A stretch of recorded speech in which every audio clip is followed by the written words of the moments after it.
Hello again everybody and welcome back to test flight in the MiG-15. Now we're on to air-to-ground deployment in the aircraft. My favorite thing in the world to do, as I'm sure you know.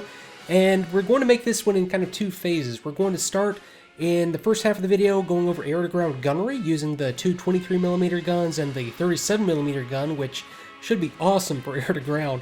I can't wait to check it out. And then we're going to move on to bombs employment. We have the ability to put 2 bombs on the aircraft and check those out. I'm actually flying this a little bit out of order. I've already recorded the bomb section of it using the instant action mission, and that was under the ground attack option. But the video ran a little bit short, so I'm going to include air-to-ground gunnery in this first. Now, what I'm going to do also is go to the mission editor and just do the air-to-ground gunnery portion on the range. And let me open up the mission editor real quick. I just have my little standard range terrain, and unlike last time where I showed you exactly how to build it, I have another video that tells you specifically what you need to do to set up a range terrain and to fly missions on it. So I'll have a link to that in the video description, but all I do need to do on this actually is come in here and change the A-10C that I usually fly as to a Russian MiG-21, or I'm sorry, MiG-15. And let me see, okay, altitude I don't care about, payload, okay, I don't particularly care about the fuel. I'll bump that down just a little bit to make it a little bit more manageable. And let's see here, let's go for, yeah, why not? Let's go for the Polish Air Force scheme on this one. No reason not to. Okay, I've got a 2-ship, that's just fine. And back out to here. Now I have my drone aircraft up there. I had F-16s up. I'll just change this over to Russian so that they show up as friendly and they don't turn around and try to shoot me down as I do this. But specifically what I'm going to be doing here is strafing these. They're called strafe pits. They're just essentially, they usually use the parachute from an F4, that type of like a drag or drogue chute, and string it between 2 poles, and that's exactly what you'll see here. And I have 4 targets out here, but what I'm going to be focusing on are the little connexes that are set out there at a specific range from the strafe pit. Now let me measure from the strafe pit to the connex, and it's about, yeah, it's exactly 2,000 feet slant range. And that was set up on purpose so that as I'm flying, I can tell by visual references on the ground how far away I am from the target, and then make some assumptions based on that. And it's going to be important, as you'll see once we get into interpreting where to put the gun sight in relation to the target and strafe it as we're making a pass using the guns. So, okay, let's go ahead and get into the mission. I'll see you in just a second. Okay, picking the mission up in the air, and you can see the drone aircraft off to my right. Okay, 2 starting to pick up the range targets and call them in. But, okay, the area that I was pointing out is right here. Here are my 4 strafe pits.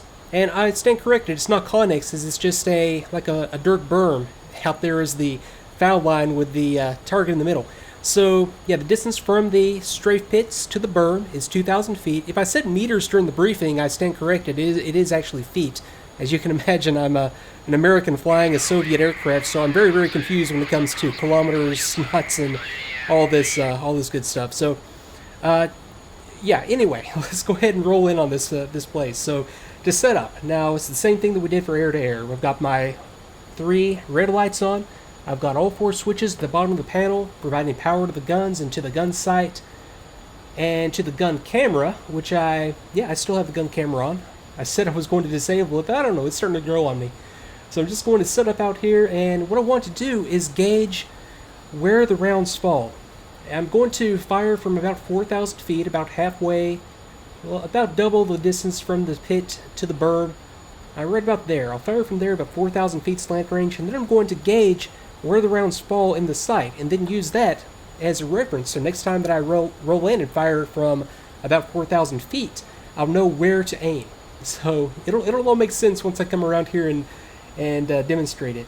Now the sight I'm going to leave in the fixed position. I'm not going to have the gyro free on this because it's not really going to do me any good. It's going to compensate for drift, but, well, I stand corrected. You know, if a person knew their altitude and could tell exactly what the slant range was to a degree that you were confident enough to set this to a specific setting, I don't know, it might actually give you some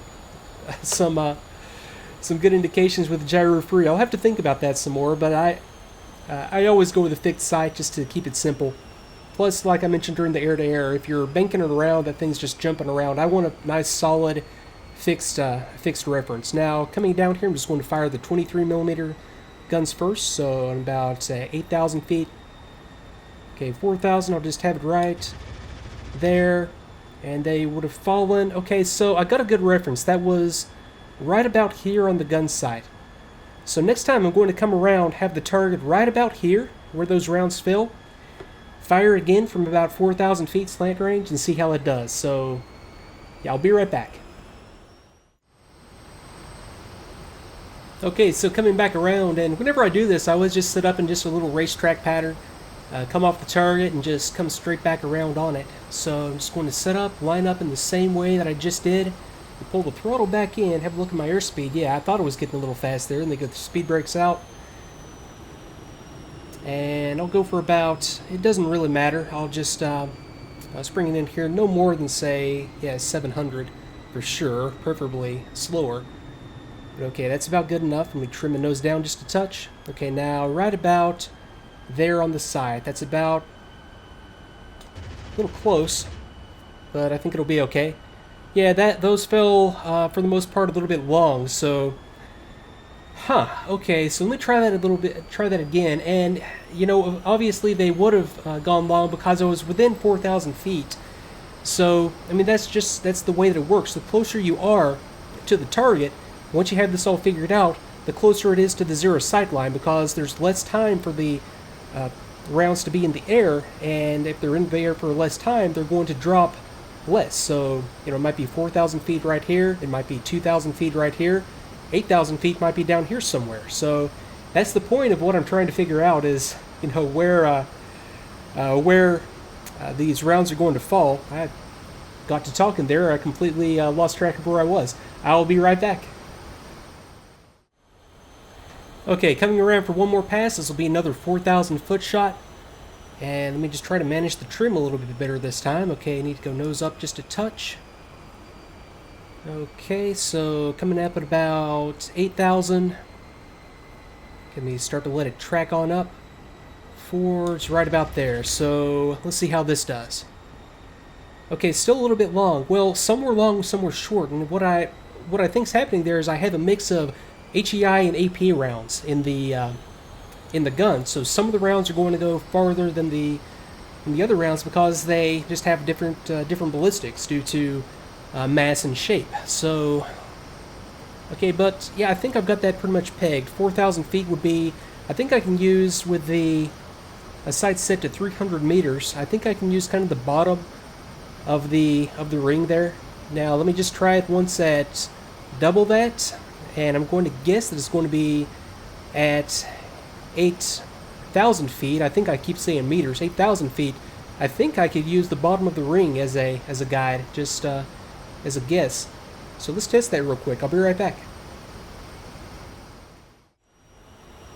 Okay, so coming around for one more pass, and you know, as you're watching this, and you might be kind of taking note of that and saying, hey, I could use that myself, but bear in mind that it really depends also on just the way that you fly the aircraft, how your trim is set up, your dive angle especially, and there are a lot of variables. So I mean, if you're looking for your own little set of guidelines on where to place the sight for air to ground, your best bet is to do exactly what I'm doing here and just find out what works for you based on your preferred method, where as far as airspeed, altitude, dive angle, etc. Okay, there's 8,000. You see, I think that looks like it's going to be about right. Okay, wow, way long. Okay, these things hold an arc fairly well.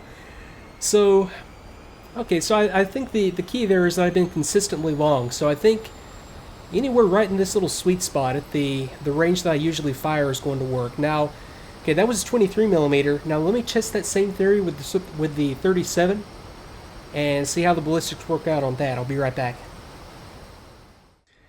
Okay, coming around one more time. This will be a 4,000 foot shot, 37mm cannon, and I'm expecting the bullets to drop a lot more. I think my initial guess of just below the point of the inner circle is going to work for the 37. I expect it to have a lower muzzle velocity and to therefore drop a lot more. So coming up on about 6,000.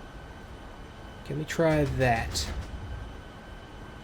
And long again. Wow, okay, I'm just, okay, so what I'm seeing is that I think no matter what, using my technique, anywhere from the 4,000 to 8,000 foot range, right about there at the bottom of the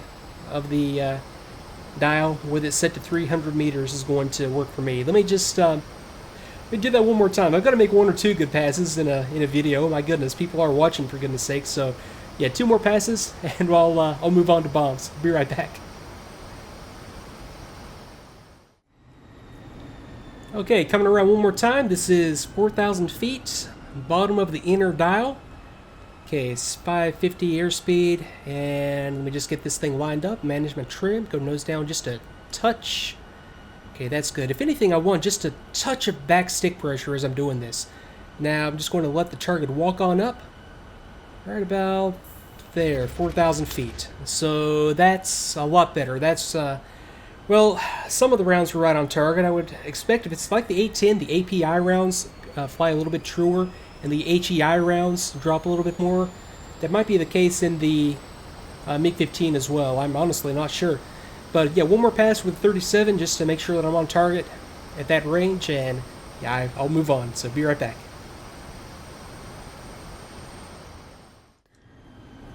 Okay, last pass, 37 millimeter, 4,000 feet. Bottom of the inner dial, wingspan just a touch above 11, just like I was set up for an F-86, 300 meters on the range. Okay, let it track on up. Okay, fire. Yeah, a little right and a little bit long, so I'm surprised by that because I was expecting the 37 to drop a lot more than the 23. So I gotta go and research some muzzle velocities on this. But then again, it also could have a lot to do with the way that they're bore sighted in the gun, or I'm sorry, in the airframe of the MiG. It might be the case that the 37mm is just bore sighted slightly up from what we have with the 23 to compensate for exactly that. That would not surprise me at all, to be honest, so that a pilot would be able to use the same set of cues for both guns and expect to get rounds on target regardless. That, actually, now that I think about it, yeah, I'm sure that would be the case in the MiG-15 or any aircraft with multiple types of weapons, for that matter. Okay, so that's it for air-to-ground gunnery. I'm going to go straight into the instant action mission for bombs, and I'll see you there.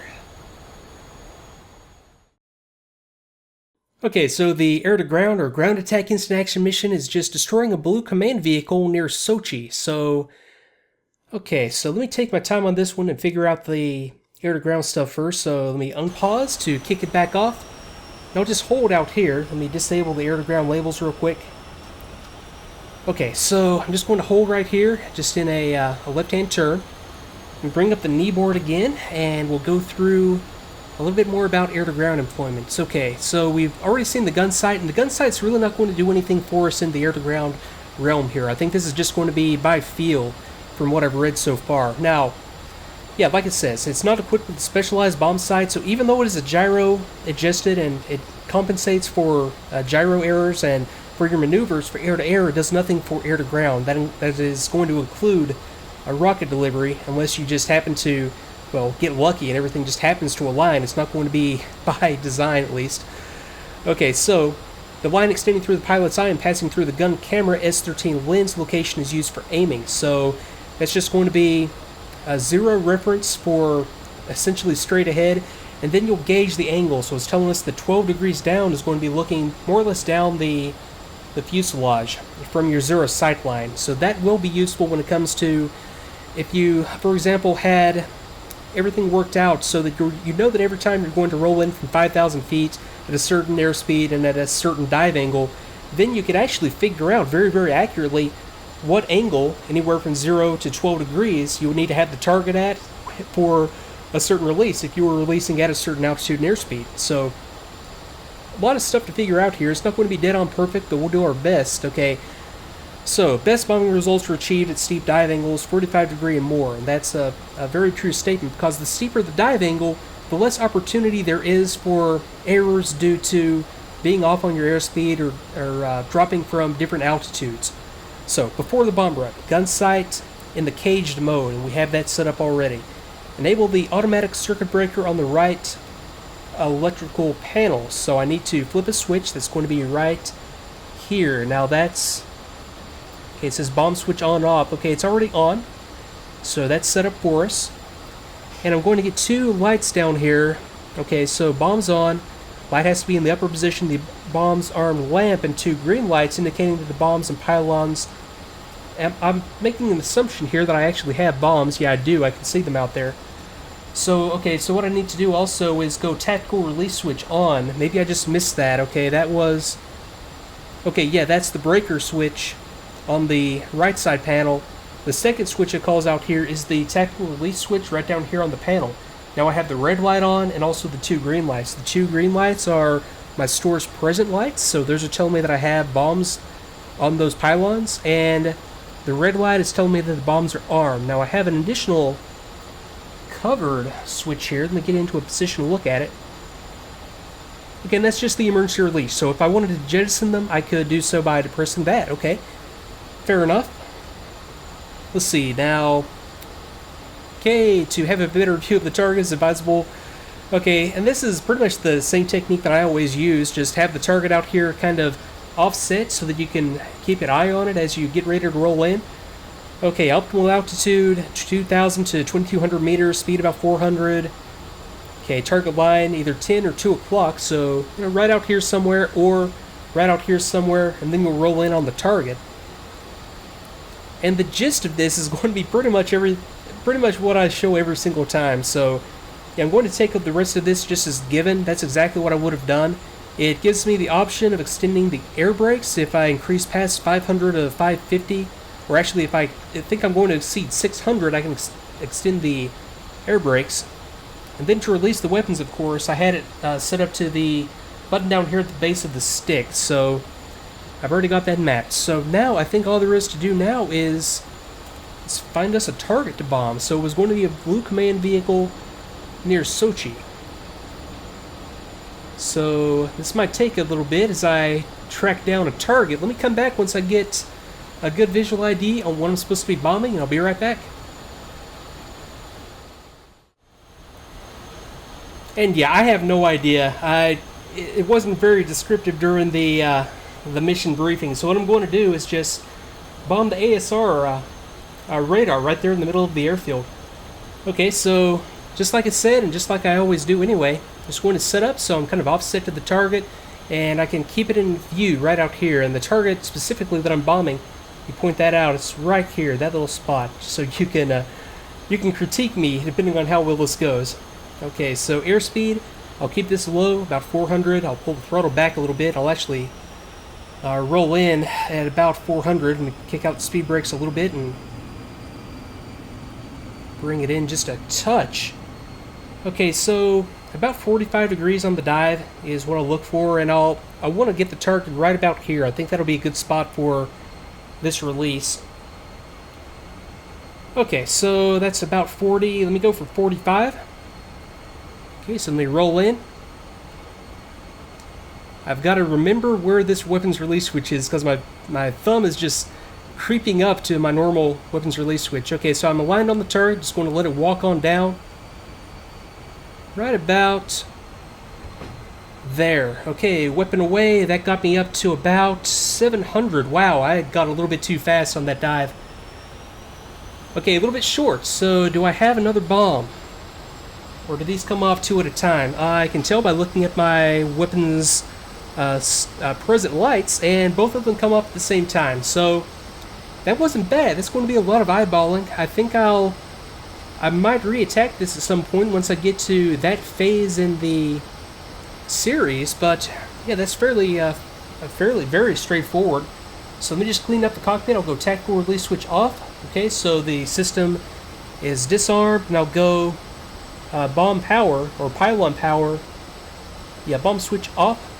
So that's going to completely, I guess, that would be kind of like a master arm switch as well right there. So okay, so that's cleaned up from that bombs delivery, and I think that's going to do it for this edition. So what I'm going to do is come back next time and start with the startup, shutdown, and taxi. I'll just do this kind of incrementally as I go, and we're really going to get into detail on these systems, especially the pneumatic system. What I'm really fascinated about on Russian aircraft in general is the use of compressed air. So that's something I really want to dig into, especially on these earlier aircraft. And you know, the more that you learn about the MiG-15, really the more that you're going to learn about future Soviet aircraft like the MiG-21, because what you'll see is that a lot of the basic systems are going to be kind of like in their prototype stage at this point, and then they get more and more complex as we go. So the more that you understand about these older aircraft, the more that you can understand about the more modern aircraft and see how the designs and how the, you know, like the gun sight have evolved over the years. So that's